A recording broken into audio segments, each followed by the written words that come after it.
way. Everybody saw the video over and over again of that cloud chasing people down the street.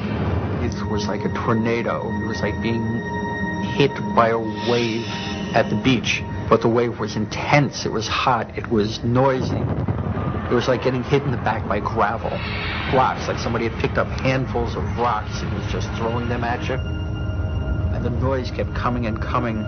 And one second I was running, and the next second I was flying. I was just, I had no control over my feet, no choice as to what direction I was going. I was in the air, and it seemed like I was being followed by this tornado of darkness. The South Tower fell first. This is the shockwave blast as it rocks the tower next door.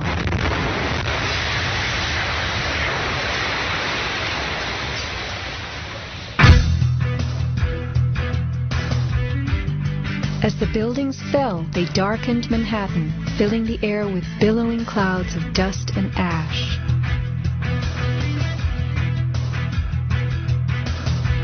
What produces these huge, scudding, cauliflower-like masses of slowly moving dust? True, a 110-story building has just been reduced to 1 million tons of rubble. But is there anything in our experience we can compare it to? A volcano.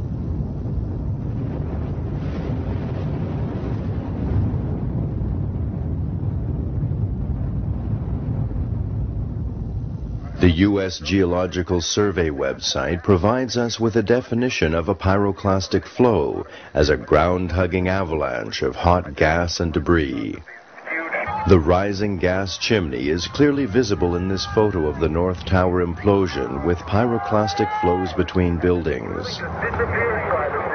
The cauliflower shape of the debris clouds is a telltale sign of pyroclastic flows generated by massive explosions typical of volcanic eruptions and controlled demolitions.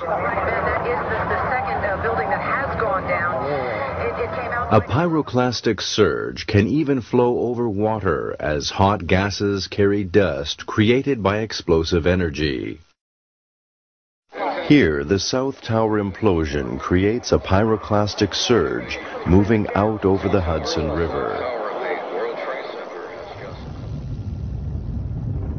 A volcanic eruption produces exactly the same thick, scudding ash, heavy with debris, hugging the ground as it flows out from a tremendous internal explosion.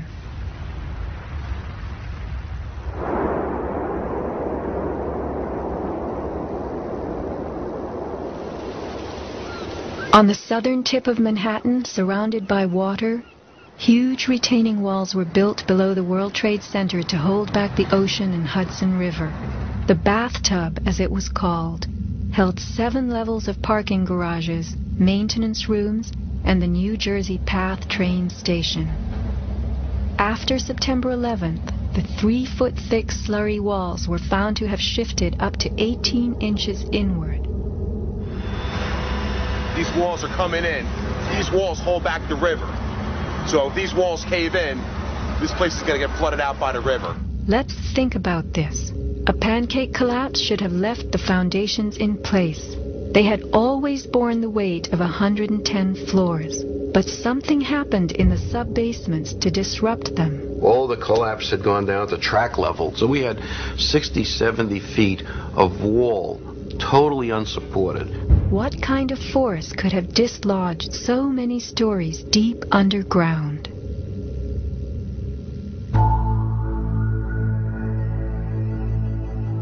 The pile itself seemed to have a life of its own. It spewed fire when we dug into it. The ground continued to burn. Les Robertson publicly reported that 3 weeks after the collapse, live fires burned and molten metal still flowed underground. You see how this debris is still smoking? That's when the fire is going to still burning. 8 weeks later, we still got fires burning. Steel-toed boots is one of the biggest things. still on the rubble. It's still, I believe, 1,100 degrees. The guy's boots just melt within a few hours. In November 2005, physics professor Stephen Jones of Brigham Young University published a 25-page treatise on the collapse of the Twin Towers and Building 7, applying the laws of physics to the official story. From an interview on MSNBC. As we read in the FEMA report, it says here, and I put this in my paper, of course, the best hypothesis, which is the only one they looked at, fire, has only a low probability of occurrence. Further investigation, analyses are needed to resolve this issue, and Professor, I agree with that. I'm sorry that we are out of time, and I'm not sure that... Whoa. One other thing I want to mention about... Okay, if you can hit it, just with it quickly. All right. Okay, here we go. Molten metal in the basements of all 3 buildings. Right. And yet all scientists now reasonably agree that the fires were not sufficiently hot to melt the steel. So what is this molten metal? It's a direct evidence for the use of high-temperature explosives such as thermite. Thermite produces molten iron as an end product. Okay. We appreciate your coming on, even if I don't understand your theories. We appreciate you trying to explain them. Thanks. Professor Jones barely got in his mention of thermite. An incendiary used by the military, thermite is a compound of iron oxide and aluminum, which when ignited sustains an extreme heat reaction, creating molten iron. In just 2 seconds, thermite can reach temperatures over 4,500 degrees Fahrenheit, quite enough to liquefy steel. This is thermite melting the engine of a car.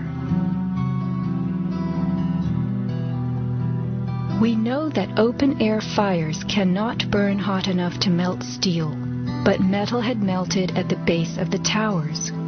The second product of a thermite reaction is aluminum oxide, visible as white smoke. Was thermite used in conjunction with explosives on September 11th? Watch this very bright substance pouring from the 81st floor of the South Tower.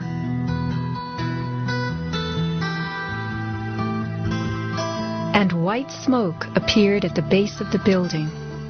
Would this be aluminum oxide, the byproduct of a thermite reaction? Appendix C of the FEMA report describes sulfur residues on the World Trade Center steel. The New York Times called this the deepest mystery of all. Sulfur slightly lowers the melting point of iron, and iron oxide and iron sulfide had formed on the surface of the structural steel. Sulfur used with thermite is called thermate, producing even faster results.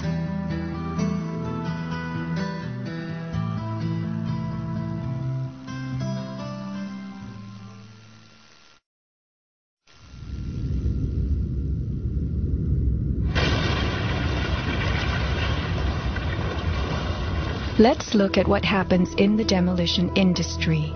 Taking down large structures requires preparation. Powerful explosives and heavy equipment are used in advance to weaken the foundation and bottom sections of a building before additional explosives and gravity bring the rest of it down. The words of a senior blaster. We blow the basement, all the columns in the basement. Then we crack it up at the top to get it started. We go every other floor, all the way down.